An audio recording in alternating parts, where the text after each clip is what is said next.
ഞാൻ ഇന്നലെ പാളയം പള്ളിയുടെ അവിടെ പോയപ്പോ KC വേണുഗോപാലിനെ മുഖ്യമന്ത്രിയാക്കണമെന്നും പറഞ്ഞ് ഒരുപാട് ഫ്ലെക്സ് ഒക്കെ വെച്ചിട്ടുണ്ട്.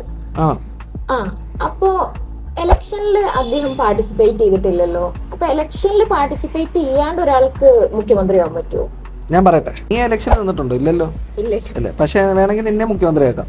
എങ്ങനെയാന്ന് വെച്ച് കഴിഞ്ഞാൽ നിന്നെ അവിടെ മുഖ്യമന്ത്രിയാക്കി ഇരുത്തിയതിന് ശേഷം 6 മാസത്തിൽ നിന്നെ ഏതെങ്കിലും ഒരു മണ്ഡലത്തിൽ നിർത്തി ജയിപ്പിച്ചെടുത്താൽ മതി. 6 മാസമാണ് ആ ടൈം ലൈൻ.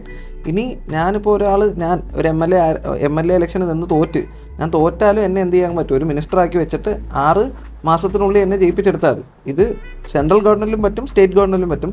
സെൻട്രൽ ഗവൺമെൻറ് വരുമ്പോൾ ആർട്ടിക്കിൾ 75 പറയുന്നുണ്ട്, സ്റ്റേറ്റ് ഗവൺമെൻറ് വരുമ്പോൾ ആർട്ടിക്കിൾ 164 പറയുന്നുണ്ട്. വളരെ സിമ്പിളാണ്. അപ്പോൾ ആർക്ക് വേണമെങ്കിലും ജയിക്കാതെ തന്നെയും മിനിസ്റ്റർ ആവാം. ഒരു 6 മാസത്തേക്ക് അങ്ങനെ ഇരിക്കാൻ പറ്റും. ആ 6 മാസത്തിനുള്ളിൽ എവിടെയെങ്കിലും നിന്ന് ജയിക്കുക. ഇനി സെൻട്രലിലാണെങ്കിൽ രാജ്യസഭയിലോട്ട് ആളെ കയറ്റിയതിന് ശേഷം അവിടെ നിന്ന് വേണേൽ പ്രൈം മിനിസ്റ്റർ ആക്കാം. അപ്പം ഇങ്ങനെയൊക്കെ പല കാര്യങ്ങൾ ഇവിടെ നടന്നിട്ടുണ്ട്. കേരളത്തിൽ ഇനി ഞാൻ നിനക്കൊരു കാര്യം പറഞ്ഞുതരാം. കേരളത്തിലൊരു ആളെ ഇങ്ങനെ മന്ത്രിയാക്കിയിട്ടുണ്ട്. ആ മന്ത്രി 2ാമത് ഇലക്ഷനിൽ നിന്ന് തോക്കുകയും ചെയ്തിട്ടുണ്ട്. അപ്പം അതാരാണെന്ന് നിങ്ങൾ വേണമെങ്കിൽ താഴെ ഒന്ന് കമൻറ്റ് ചെയ്തു.